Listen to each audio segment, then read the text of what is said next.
NFL draft 2 days away.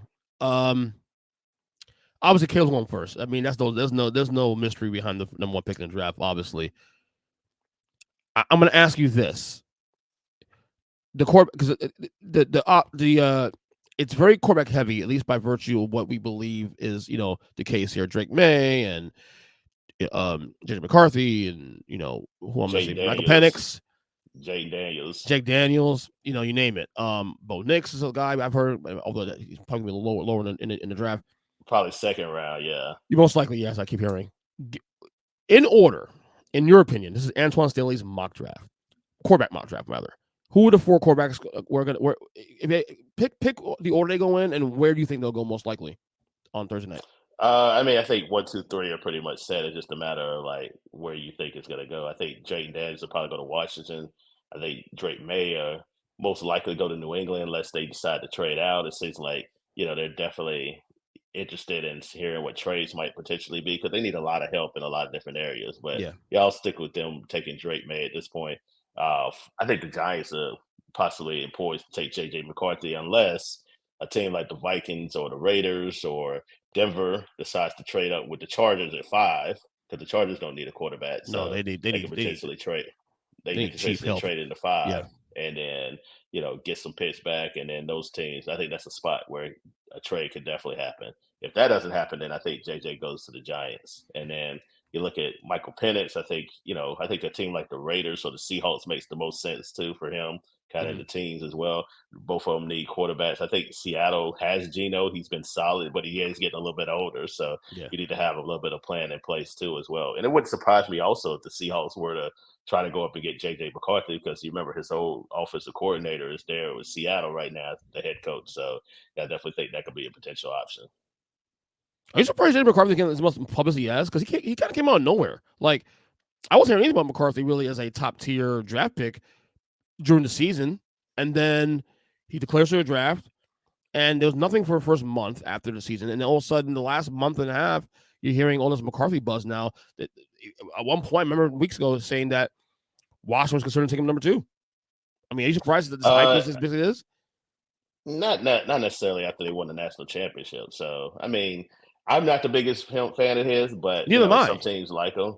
I think he's a to me, I would say he's about a second round pick. I Yeah. think he ran a pro style offense, so I definitely think that helps him.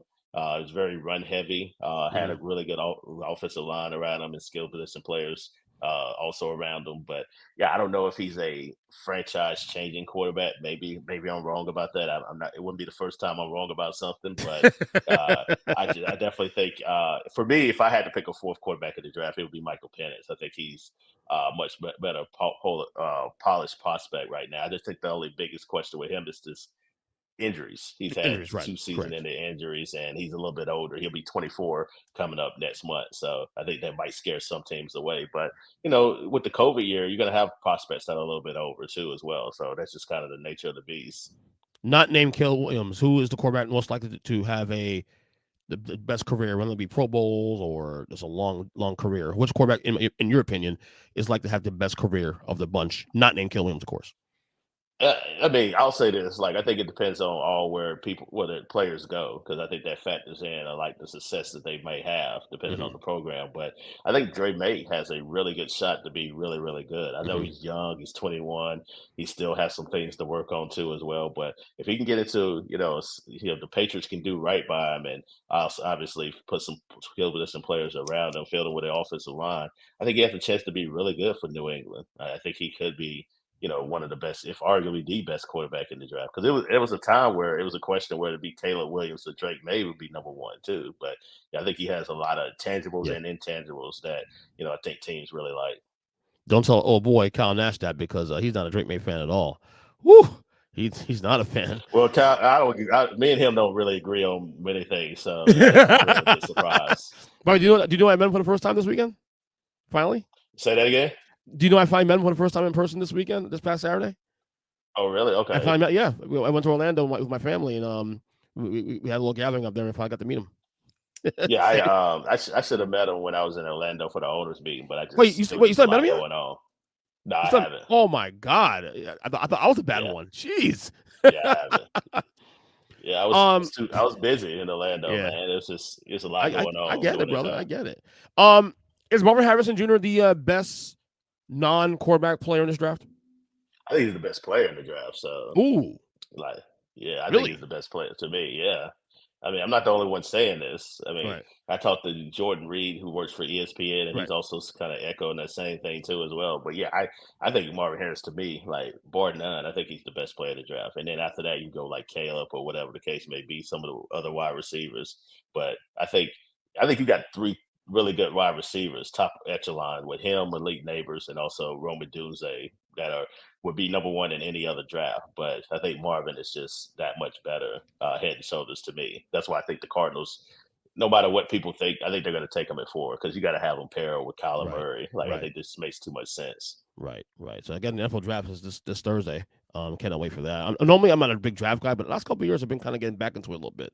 I don't know what's happened recently, but I'm kind of getting back to that. I think this year's draft, especially, it maybe it's just me. It feels consequential. I know I say that every so often, but then it doesn't end up being that way because some of these guys end up being busts and stuff. But I feel like this year, I don't know how you feel about this draft in general, like as a whole. It feels consequential a little bit. I mean, I think it's a lot of talent. Like I think, especially if you look at wide receivers, like it's the most talented wide receiver draft I think I can remember in the last decade. So it's a lot of talent there, a lot of talent on the offensive line. Not although it's not as deep as it is wide receiver. Obviously, it's going to be criticized considering how top heavy it is with the quarterbacks there.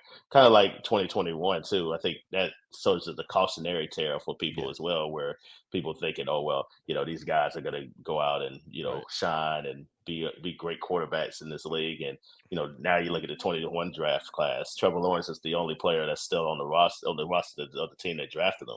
Everybody else has been traded or released or whatever the case may be. So, yeah, I mean, just because it looks good on paper coming in doesn't Yeah. necessarily mean it will be. But I definitely do think this Jeff Chaz is very, very talented on a lot of different, in a lot of different positions. You just said Trevor Lawrence real quick. Last NFL thing here. Trevor Lawrence. Does it mean to feel disappointing? No, not necessarily. I mean, I think his first year he was put in a bad situation because you Right, have we got to, that. Urban Meyer, the you whole just night. Yeah, wipe that out. yeah, The second year they made the playoffs and won a playoff game. Last year, I mean, he was hurt. Like so, I yeah. mean, you could take it however you feel however you want to about it, but I think he wasn't necessarily healthy, and I also think the Jaguars hadn't necessarily always put the team around him.